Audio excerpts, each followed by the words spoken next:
नमस्कार। मैं खुशबू शुक्ला वर्तमान में भूपेंद्र नारायण मंडल विश्वविद्यालय के ठाकुर प्रसाद महाविद्यालय के संस्कृत विभाग में असिस्टेंट प्रोफेसर एवं विभाग की अध्यक्षा के रूप में सेवारत हूँ और आप सभी का BNMU संवाद इस YouTube चैनल पर स्वागत करती हूँ। और इस संवाद में मुझे यहाँ आप लोगों के साथ चर्चा परिचर्चा करने का अवसर देने के लिए और आप लोगों के साथ इस संवाद में मुझे अवसर देने के लिए मैं हमारे ही महाविद्यालय के दर्शन शास्त्र विभाग के अत्यंत ही सक्रिय और कर्मठ हमारे जो कलीग हैं और अभी महाविद्यालय में जो PRO के पद पर भी सेवारत हैं सुधांशु शेखर जी का मैं बहुत बहुत धन्यवाद देती हूँ कि आप लोगों के साथ मुझे इस संवाद में भाग लेने का उन्होंने अवसर प्रदान किया।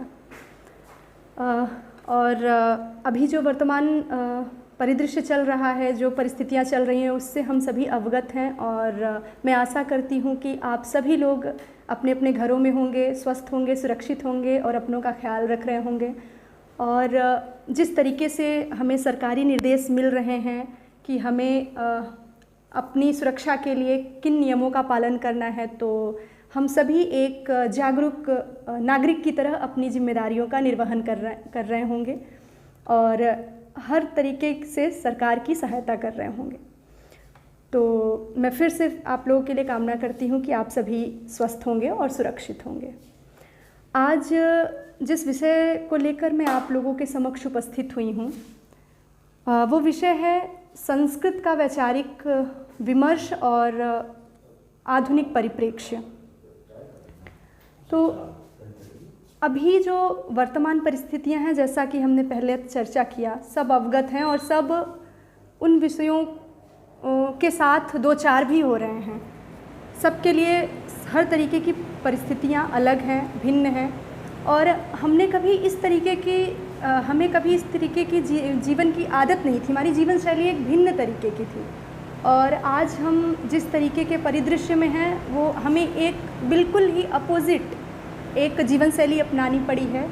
तो निश्चय ही ये बहुत लोगों के लिए, बहुत सारे लोगों के लिए कठिन समय है। और क्या होता है कि हम कई बार इन सब चीज़ों से जिस तरीके से, क्योंकि हम इतने सोशल हैं, हम इतने ज़्यादा हम बाहर जाते हैं, हम लोगों से मिलते हैं, तो अभी हम बिल्कुल उससे विपरीत व्यवहार कर रहे हैं। तो बहुत लोगों के लिए ये बहुत डिस्टर्बिंग भी होगा, हो सकता है बहुत लोग परेशान भी हों। तो ये सारी चुनौतियां जो हमारे सामने आई हैं, क्योंकि ऐसा कभी पहले इस तरीके का परिदृश्य और इस तरीके की समस्या हमारे सामने पहले कभी नहीं उपस्थित हुई थी। तो अभी ये बिल्कुल हम लोगों के लिए नया है और हम धीरे धीरे इसमें ढल रहे हैं, इस तरीके की जीवन शैली में ढल रहे हैं। तो अब इस महामारी के दौर में हमें थोड़ा सा अगर हम चिंतन करें कि क्या इस तरीके की जो दिक्कतें आएंगी भविष्य में या अभी आई हुई है, इसके विषय में क्या हमारे जो प्राचीन ग्रंथ हैं, क्या हमारा जो प्राचीन साहित्य है या जो हमारा अपना जो संस्कृत का साहित्य है उसमें क्या कुछ संकेत मिलते हैं? क्या इस तरीके की परिस्थितियों को हम हैंडल करने के लिए या उनसे हम कैसे सही तरीके से निपट सकते हैं, इसके संबंध में क्या कुछ जानकारियाँ हमें वहाँ से मिल सकती हैं क्या? तो हमें थोड़ा सा अगर हम इस तरीके से चिंतन करें या इस तरीके से हम अपने शैली को, हम अपने चिंतन शैली को विस्तार देने का प्रयास करें, तो हमें थोड़ा सा अपने मूल की तरफ चलना पड़ेगा, हमें थोड़ा सा पीछे देखना पड़ेगा। मैं इसलिए भी इसको बोल रही हूँ क्योंकि इस वक्त क्या है कि हम लोगों ने धीरे धीरे ये चिंतन करना प्रारंभ कर दिया है कि हमें अपने मदर नेचर को बचाना है।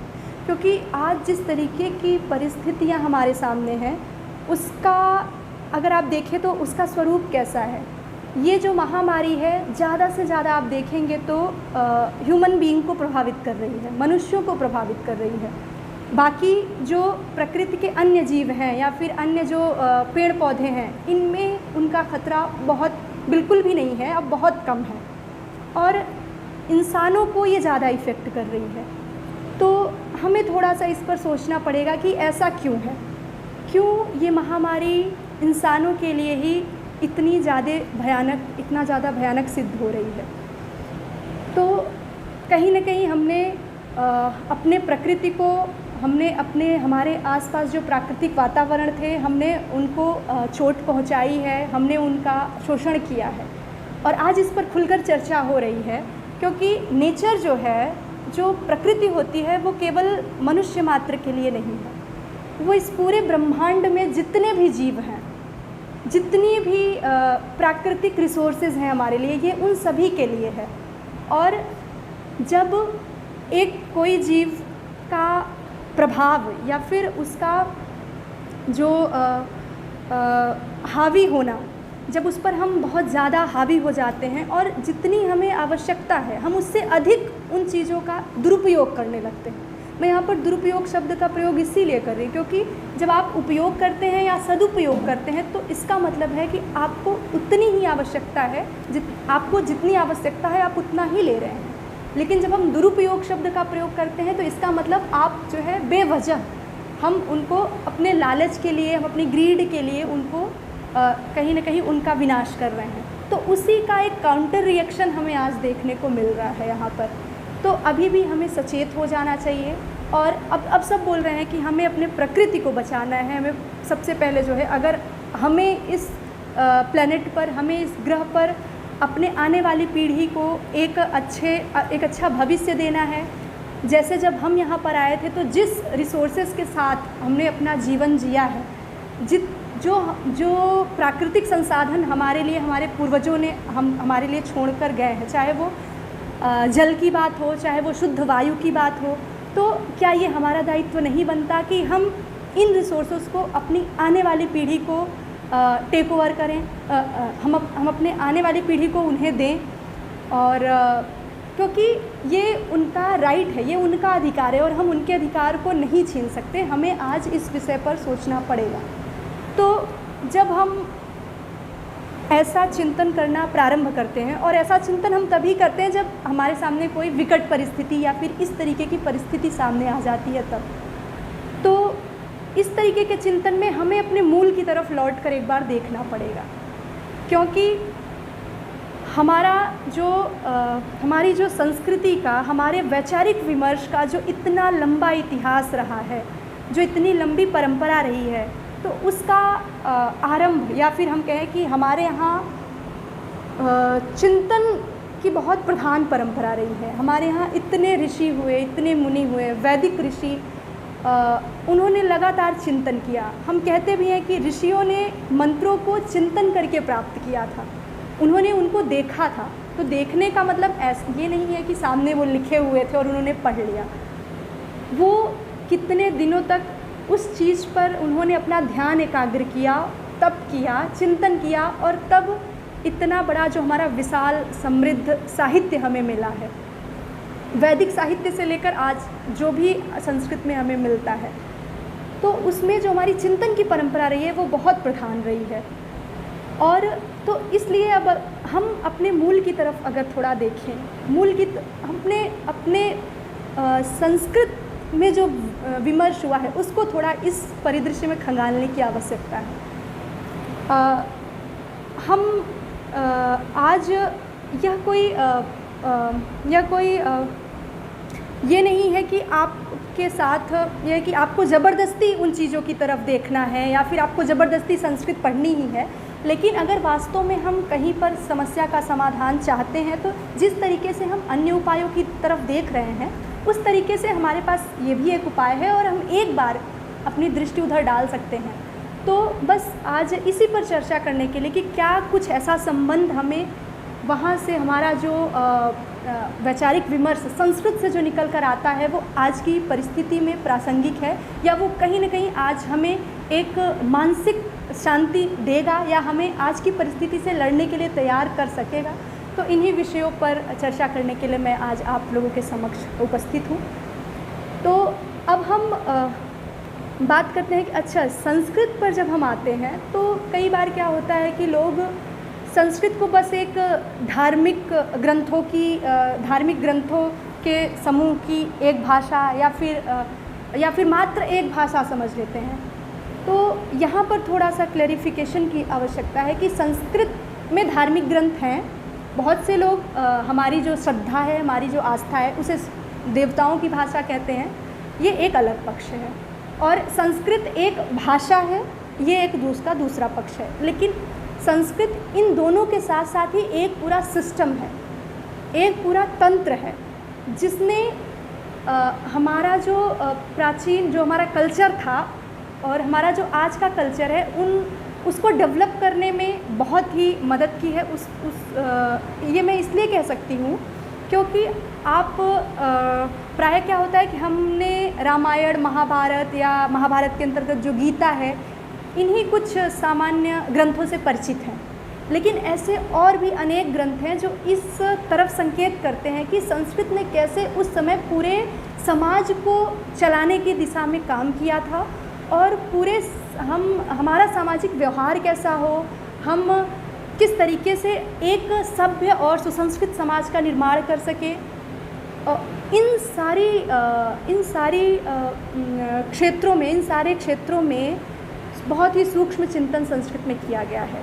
तो चाहे आप देखिए, इस वक्त हम योग की बात करें, आज पूरा विश्व योग को मान रहा है और मानना पड़ा, क्योंकि योग जो है संस्कृत में लिखा हुआ एक योग सूत्र ग्रंथ है आचार्य पतंजलि का, महर्षि पतंजलि का, जिन्होंने योग सूत्र लिखा।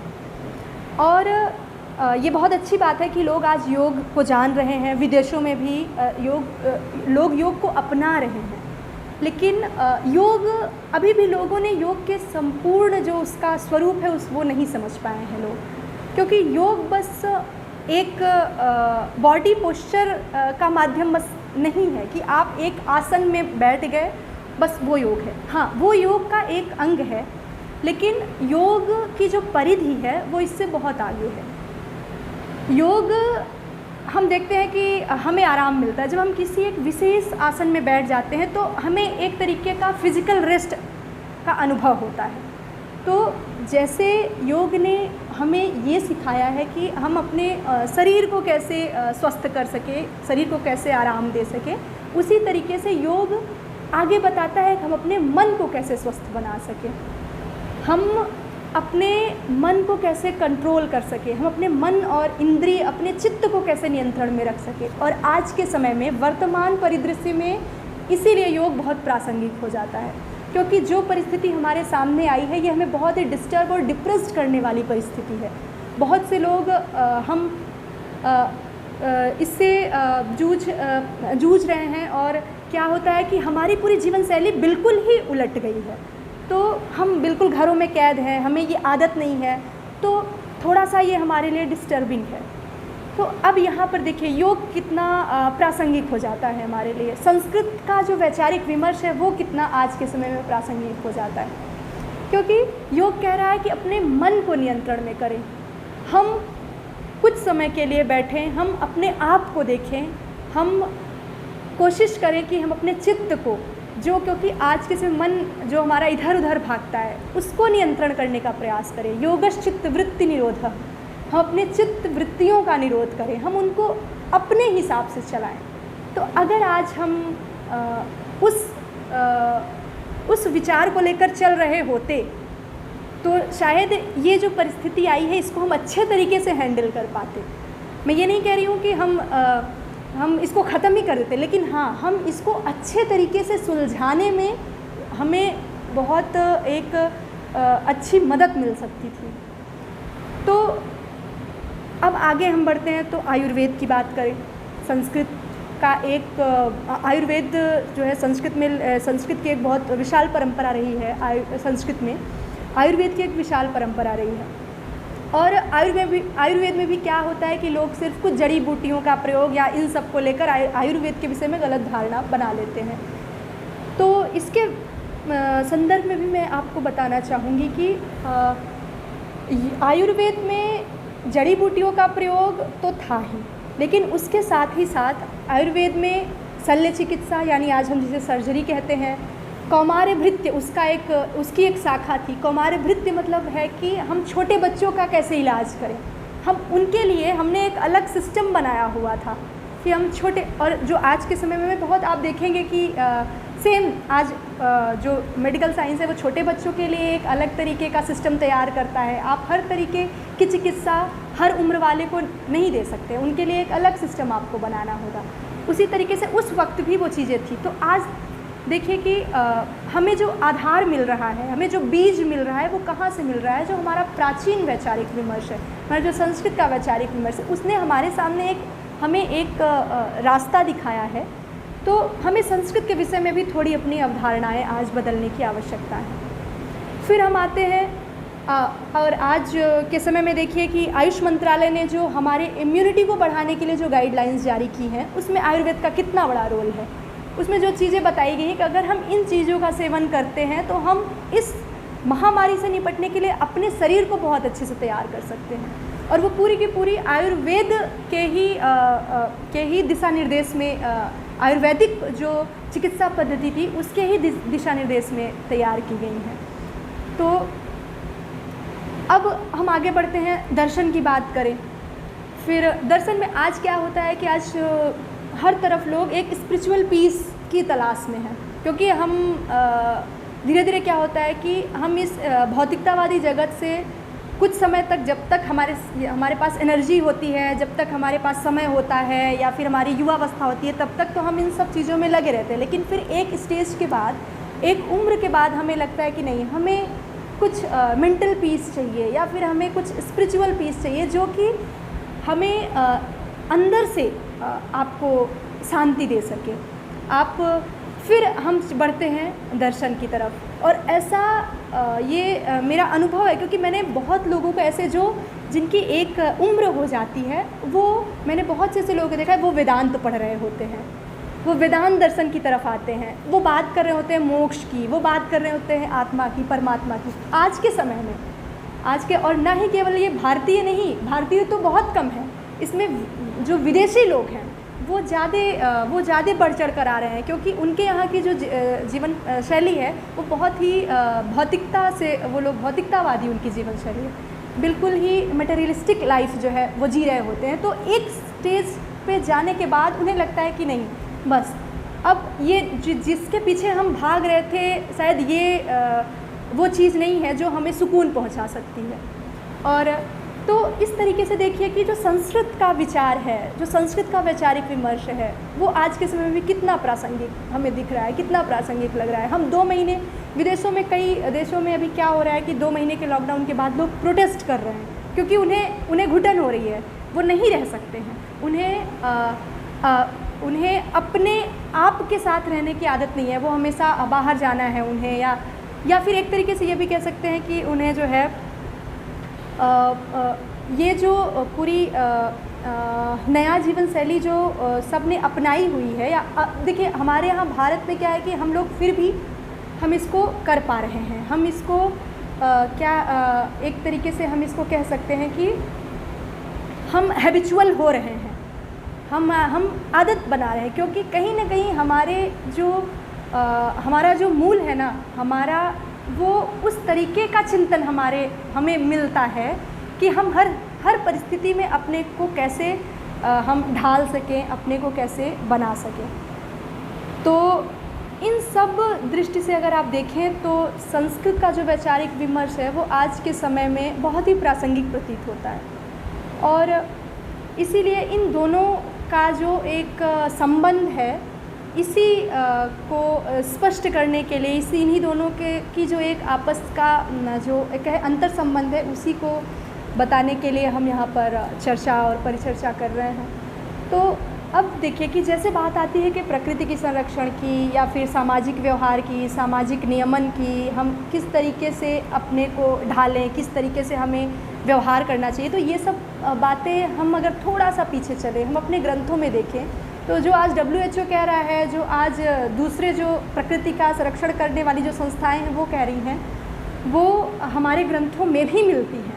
लेकिन हमने उन्हें देखना, हमने बस अपने वेदों को एक धार्मिक ग्रंथ के रूप में देख लिया है, या फिर एक दूसरा पक्ष ये कहता है कि उसने उसे नकार ही दिया है। हम जो मानते हैं उन्हें बस एक धार्मिक ग्रंथ के रूप में, और जो नहीं मानते हैं उन्होंने बिल्कुल से नकार दिया है। तो ऐसा नहीं है, उसके अतिरिक्त भी इसके बहुत आयाम हैं जो हमें देखने पड़ेंगे और देखने ज़रूरी भी हैं। अब आप देखिए कि अगर हम प्रकृति की बात करें तो वेदों में जैसे नदी सूक्त है। अब नदी सूक्त नदियों की स्तुति करता है। अब तो देखिए हम नदियों की पूजा करते हैं, आज हमारे व्यवहार में वो चीज़ है। अब लेकिन एक चीज़ यहाँ और समझनी पड़ेगी कि नदियों की पूजा करना हम करते हैं और ये हमारी संस्कृति है, लेकिन उसके साथ साथ हम नदियों को प्रदूषित भी करते हैं। तो थोड़ा सा यहाँ पर हमें अपने उस चिंतन को और विस्तार देने की आवश्यकता है कि जो स्तुति वेदों में की गई है वहाँ कहीं ये नहीं कहा गया है कि हम नदियों को प्रदूषित करें। तो अगर हम वहाँ से स्तुति परक जो हमारे चिंतन है हम उसको ले रहे हैं, तो वहीं दूसरे पक्ष पर हमें ये भी सोचना पड़ेगा कि हमें उनको प्रदूषित भी नहीं करना है। हमें कम से कम हमें उनका जो हम उनका शोषण करते हैं या फिर जिस तरीके से गंदगी उनमें फैलाते हैं तो उसको हम कैसे रोक सकें। इसी तरीके से पृथ्वी सूक्त है। आप देखेंगे कि हम पृथ्वी को माता कहते हैं, माता भूमि पुत्रो हम पृथिव्या। तो अगर ये हमारा संबंध है कि हम अपने पृथ्वी को अपनी माँ की तरह मानते हैं, हम अपनी माँ की तरह उनको पृथ्वी को जो दर्जा देते हैं वो माँ की तरह, तो हमें अब स्वयं ही आप निर्धारण करें कि हमें पृथ्वी के साथ कैसा व्यवहार करना है, हमें इस नेचर के साथ कैसा व्यवहार करना है। हम फिर आगे बात करते हैं तो आएंगे कि सिर्फ प्रकृति के विषय में तो हमें बहुत से आपको देखेंगे तो वेदों में बहुत कुछ भरा हुआ मिल जाएगा कि हमें कैसे प्रकृति के साथ हमें कैसा व्यवहार करना है। उसके बाद सामाजिक जो हमारा व्यवहार हो वो कैसा हो, तो हम कहते हैं कि आचार्य देवो भव। वेदों में तैत्तिरीय उपनिषद कहता है कि आचार्य देवो भव, पितृदेवो भव, मातृदेवो भव, यानी कि हमारे अपनों के साथ जो हमारे से बड़े हैं उनके साथ हमारा व्यवहार कैसा।